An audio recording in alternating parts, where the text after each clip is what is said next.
All right, we're gonna go on the record. Court is calling 2020 CR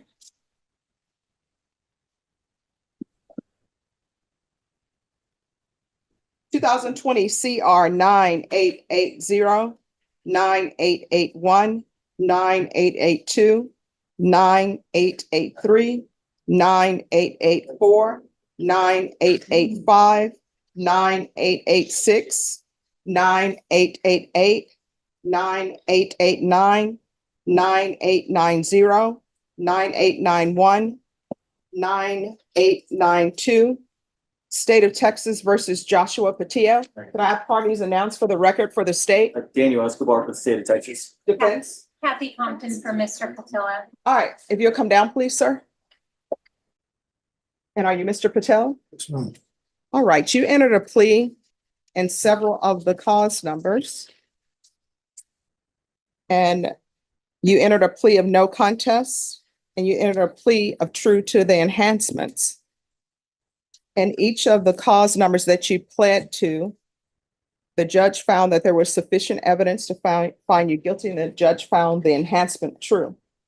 According to the plea bargain agreements in each cause number, punishment is to be assessed at a cap of 20 years. The cases were run concurrently. There are no applications, and the state is taking in consideration the following cause numbers: 2020 CR 9887, 9889, 9890.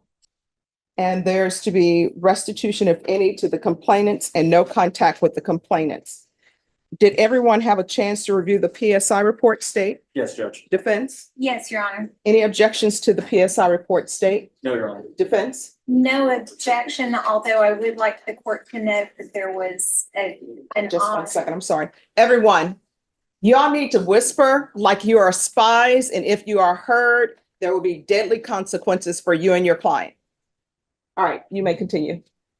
I did note in the PSI, Your Honor, that while my client did disclose during the interview with the officer that he had been previously designated as ABT, Yes. Aryan Brotherhood, that they also said that he was showing up in Tex Gang as Mexican Mafia.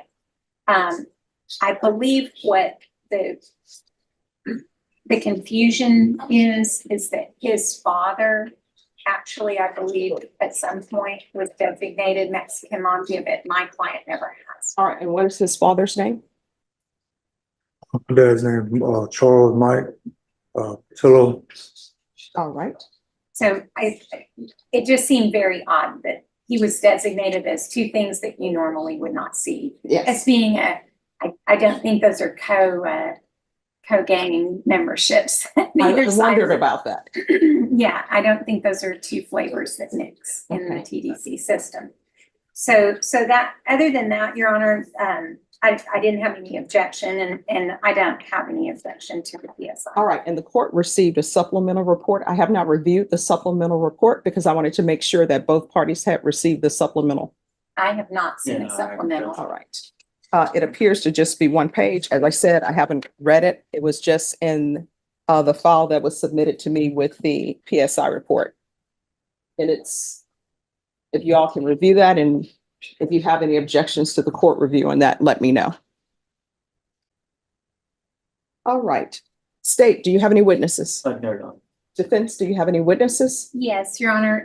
I believe just by agreement, the state has agreed to allow Sarah Patillo to appear via Zoom, and I do see that she is on, so I would like to call her. And Mr. Patillo, Yes, ma'am. Patillo, can you raise your right hand for me, I please? can't because I'm chained up. That's okay. Well, let me ask you this. Do you solemnly swear and affirm that the testimony you give will be the truth and nothing but the truth? So help you God? Yes, ma'am. All right, can you state your name for the record? Joshua David Patillo. All right, do you understand you have a right to have witnesses appear in person?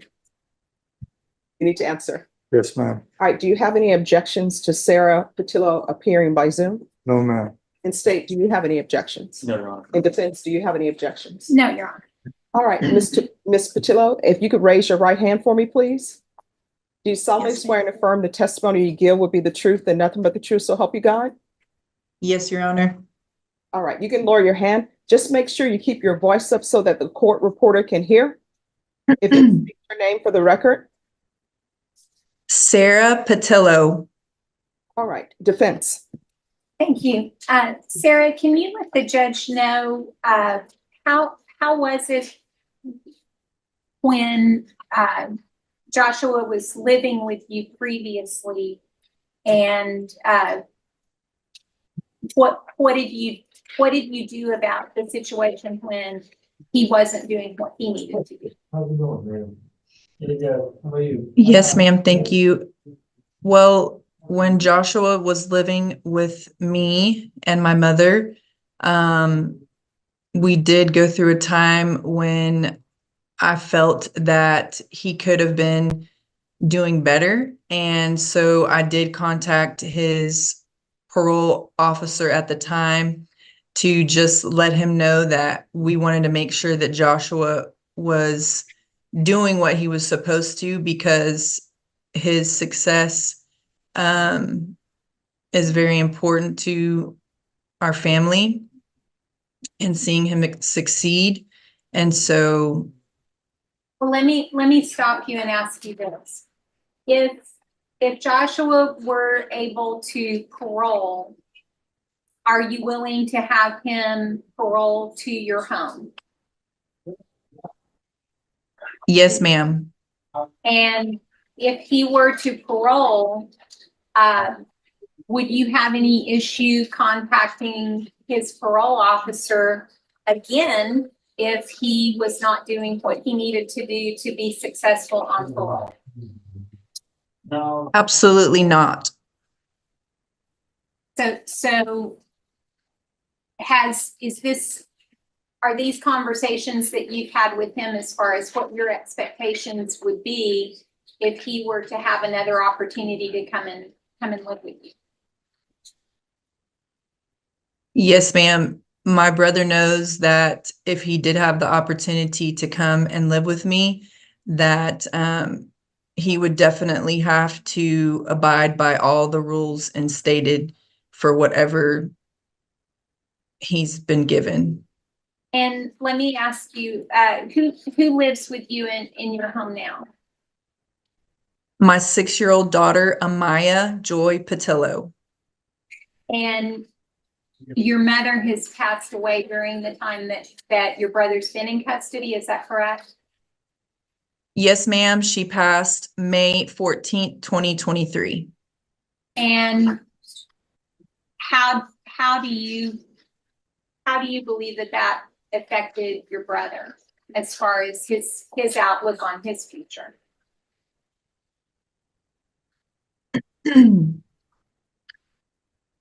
I believe that it has affected Joshua greatly. My mother was very close to both of us. But I think it also has given him an outlook to look forward to the future and making better choices. And just living the life that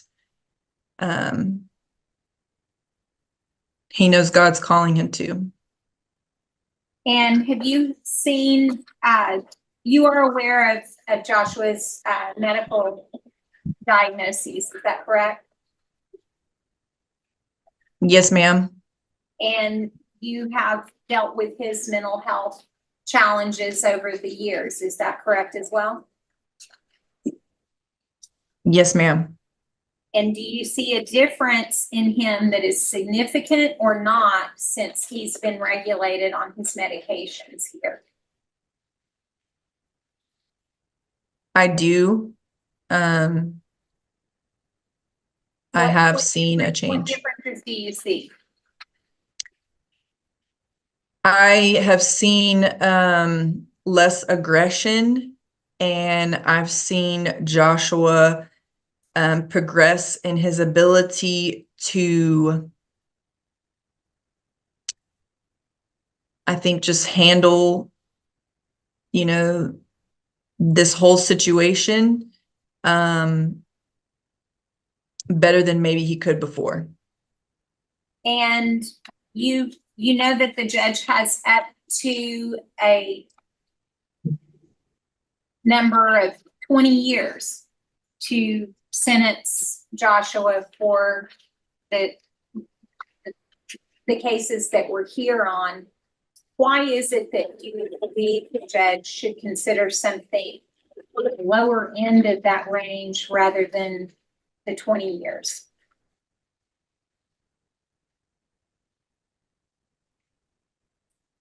I would have to say that my prayer for my brother is that wherever he would be safest and in his sound mind and able to live and function in the way that he was created to would be what I would hope for him. And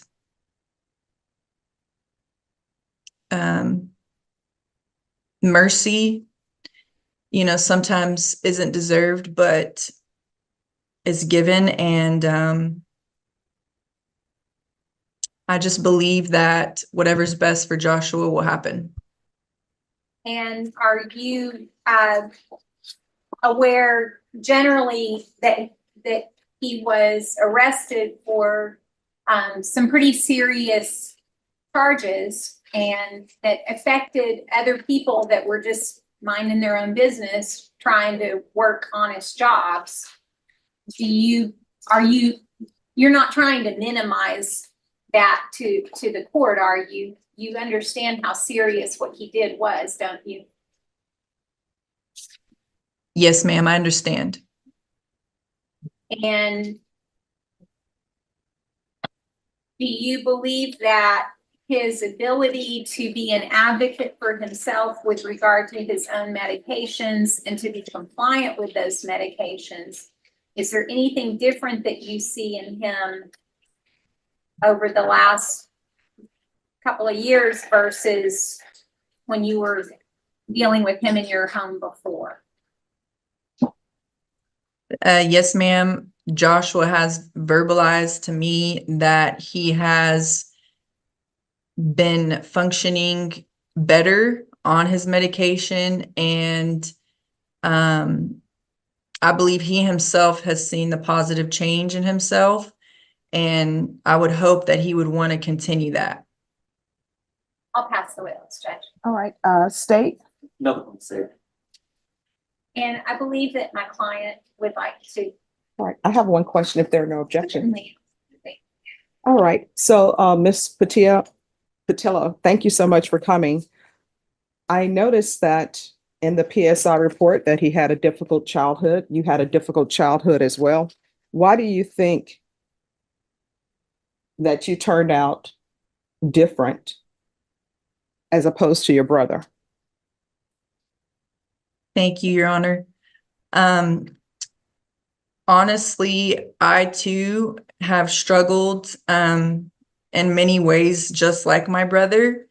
And I gave my life to Christ Jesus and committed my life to him.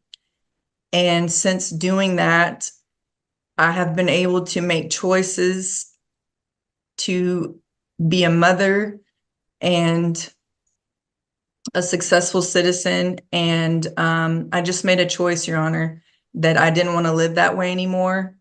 And I chose to move away from Houston, where we used to live, and I'm in full-time ministry. And I believe that changing environments, changing the people that I choose to hang around with, finding like-minded people who want to live successful lives, is vital to succeed, especially when you've walked through those arenas of life.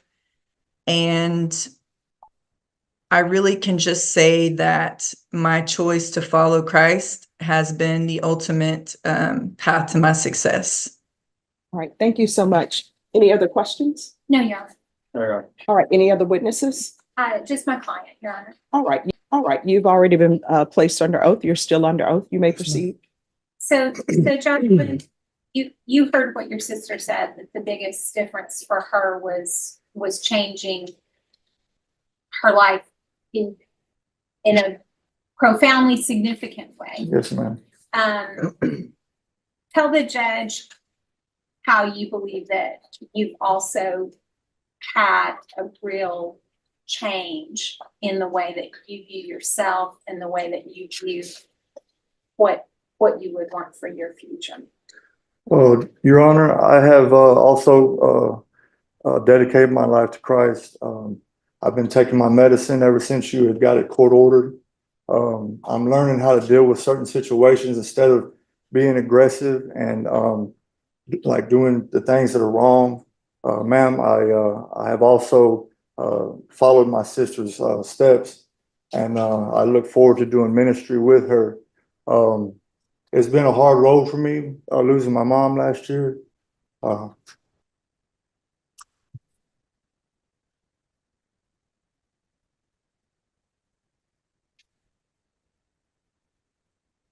But I'm thankful. I'm at the mercy of the courts, ma'am. I'm asking for grace.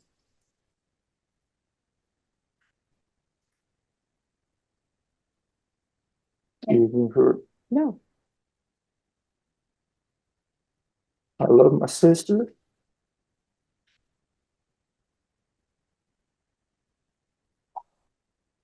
Do you also have a child, Joshua? Yes, ma'am. And what is her name? Chelsea Janelle Patillo, but she was recently married, and I don't know her married. I do know it, I just can't pronounce it. And Married. how old is she? She's 25. And do you have contact with her as well? Yes, ma'am. And how do you feel about the kind of father that you've been to her? I haven't been the greatest father to her, but I have made it a vow to God to be a better grandfather when I have grandkids by my daughter. I also love my sister's children. I pray for them every day, every night. I'm a praying man now. I'm not the man that these papers say. I can't say anything but, take responsibility as a man and take responsibility for what's going on. I believe the solution is the same thing my sister has said to you as walking in ministry. My life is no longer the same, ma'am. I'm thankful and I'm grateful for having a sister like that. And I know my mom would have wanted us to stick together like this and go into ministry. That was my mom's biggest prayer. I believe I'm still alive because of my sister and my mother's prayers and my daughter. I chose a wrong road, and it led me right back to this type of setting. But I ask for forgiveness to the Lord for everything that I did wrong, and I'm at the mercy of the courts, ma'am. And Your Honor, I appreciate your time and consideration on my cases and everything. That's all I have, Judge. Any questions? Sir, you understand that your actions affected a lot of people, Yes, sir. and you understand that a lot of them now have the same mental health issues that you went through affected them. Yes, sir. Can you talk more about that? What do you think about that? I've also prayed for the victims in my cases. I don't really know their names or anything, but I have prayed and I've asked God to forgive me for all those. And I do pray for them as individuals that they'll receive, grace from God and peace. Ultimately the peace, and to restore peace back to them. And I pray for that on a daily basis, sir. And I do feel very remorseful of these situations. I was not on my medications. I was using drugs, and ultimately, I think the drugs. I don't know what happened at different times, but I'm taking responsibility, like you asked me. I'm taking responsibility for praying for those individuals, and ultimately that they forgive me in their journey or walk with God. But you would understand if they weren't able to forgive you. Yes, sir. That's what I'm saying. All right, anything else? Just some brief argument. Your Honor. All right, I have a question. So I always review the PSI report. And did your client have a chance to review the supplemental? No, and he has trouble reading sometimes too, Judge, but we have discussed that there were multiple victims in the cases and that there were lots of people that suffered because of the choices that we made. We have had those discussions All right. previous to today. So on page 25 of the PSI report, sir, it states, when asked how he feels about the plea agreement and his upcoming sentencing or punishment, he stated, I feel that 20 years is a little high. Like I said, no one was hurt. So do you want to address that? I really can't say on the time because I don't have a right to say that. But on everything, no one did get hurt. And I've never intentionally wanted to hurt anybody. It was a pandemic. I was trying to take care of Mary Elizabeth Thigpen. And I don't know exactly what I did, but I know I didn't hurt nobody. But like I said, I'm at the mercy of the courts, and I'm not I have no right to say how much time. Well, you do know. See, when you say that no one's been hurt, Yeah. sometimes people think, did somebody get shot? Did somebody get stabbed? But there are different types of hurt. Because in the supplemental report, this complainant said they now suffer from PTSD. They stated that they worked at the Walgreens for over 25 years and they love their job. And they are no longer able to do that partially because of your actions. So that's pain, right? That's hurt. Counsel, do you have any concerns on whether or not your client is currently competent? No, I do believe that he is competent. He's been able to assist me since his medications were ordered by the court and he's been taking them. Okay. All right, then the court will hear argument. State. Judge, I think that 20 years is more than fair to the defendant. There have been at least 7 or 8 aggravated robberies that he's pleading on, with several that are being taken into consideration here today. There are many victims of his crimes. There are people that are going to live with those scars for years. So the state thinks that it's more than fair that he's not there 20 years. All right, defense. Judge, I know that this is one of those cases where the easy call would just be to say 20 years, we're done. However, I am going to ask the court to do what sometimes judges are here to do, and that is to recognize that there is a balance to be struck between a person's actions, the consequences of their actions, and what I believe that Joshua and his sister, more eloquently than I certainly could ask, are asking the court to consider allowing him and, more importantly, his family grace. And I know that you are well aware of all of the shortcomings of the judicial system, the lack of serious mental health intervention. Sometimes when, I really believe that we have so many situations like this where it's too little too late was done, and here we are.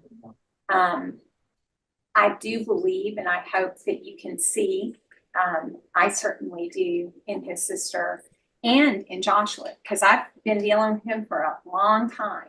Mhm. And he is a very different person today than the person that I first met. That's 2020. Yes. And it's a significant change.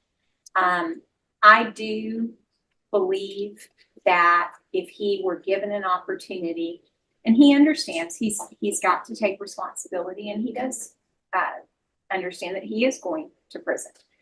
But I do believe that there is something to be said for recognizing not just the people he hurt, but the people that hurt him the people who failed him and the people who brought him to this place, in addition to his own choices. And so I think that that's where that grace and mercy come in. And it's not anything that anybody ever deserves. It is something that is shared with all of us by the creator or higher powers that we, however we choose to see that. And once in a while, it gets spread around when we least expect it. And I think that that kind of mercy and grace can do a lot more good for a lot more people, not just this man standing here before you, but a lot more people than just throwing him back in there for 20 years and crossing our fingers that that's going to fix it, because you and I know it won't. So I'm asking you to give him less than 20. I'm not going to ask you to give a certain number because I trust you to know. But I do believe that this is a situation where some recognition for the changes that he's made and for the sincerity with which he's come and addressed his behavior deserves some grace and mercy, Your Honor. All right, thank you. I want you to know that I've listened to the argument of your counsel, listened to the testimony of your sister. I always go through and reread the plea paperwork.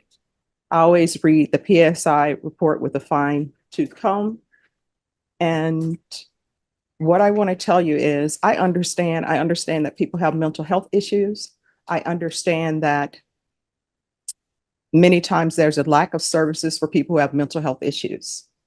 And nobody keeps track of people with mental health issues. And I know that the reason why this case is old is because one, it's during COVID time.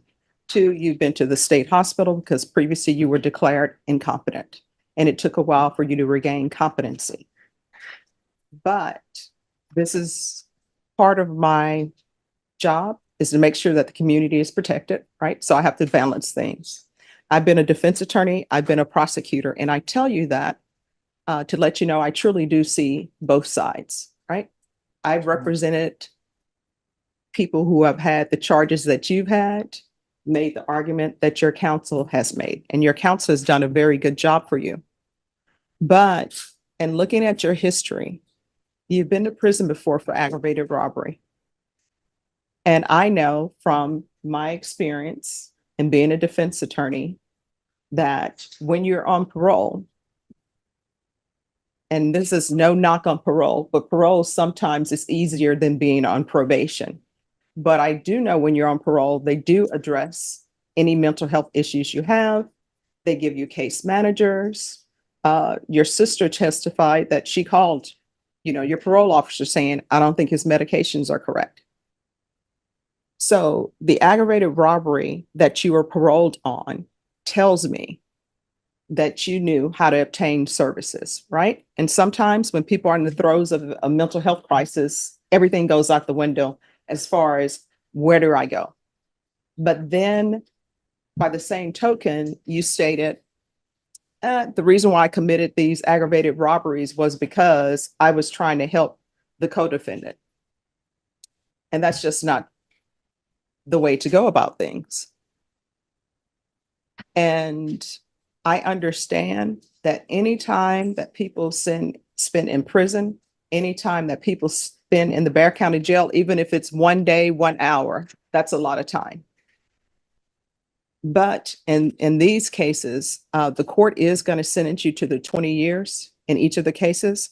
You'll receive credit for any time served. That means that you'll receive the credit for the time you spent in the state hospital. That legally counts as time as well. So in the cause number 2020 CR 9880, the court will follow your agreement. The court will sentence you to 20 years in the prison, give you credit for any time served, credit for any time served in inpatient treatment, which is the state hospital.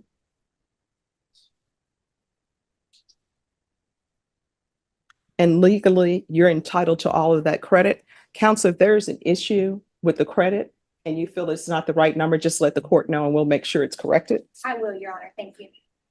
And there's to be no contact with the complainant. And the court will note for the record in reviewing the PSI report, no complainant stated or provided any restitution. Yes, Judge. All right, and there's an affirmative finding of a deadly weapon. And I'll ask that he be placed in the mental health unit and the therapeutic community. I have no jurisdiction to force them to place you in that, but you're gonna have to ask for it, and they'll see that in the court's order that I'm requesting that for you. Yes, ma'am. All right, we can go off the record. Here's the thing, it's so easy, I understand, to become institutionalized when you're in the prison. Don't become institutionalized. And if you have issues with your medication, you need to let them know. And your sister is going to have to be the one to write to the prison if they aren't giving you a proper medication. I say prison is like when you have relatives who go see a doctor, they need somebody to advocate for them, advocate for their mental health, advocate, right? So she's going to have to advocate for you. I'm not allowed to advocate for you. Do you understand? Yes, ma'am. All right. When you are released from prison, try to do better. You understand? And when you're released, if for some reason you can't find mental health treatment, if I'm still here, you can come back here and I will direct you, okay? Thank you. Yes, All ma'am. right. Good luck to you, okay? Good, thank you. Judge, there were some dismissals. I've signed them. So I want to make sure he gets his copy. oh, of those. the state has them. Thank you. You're welcome.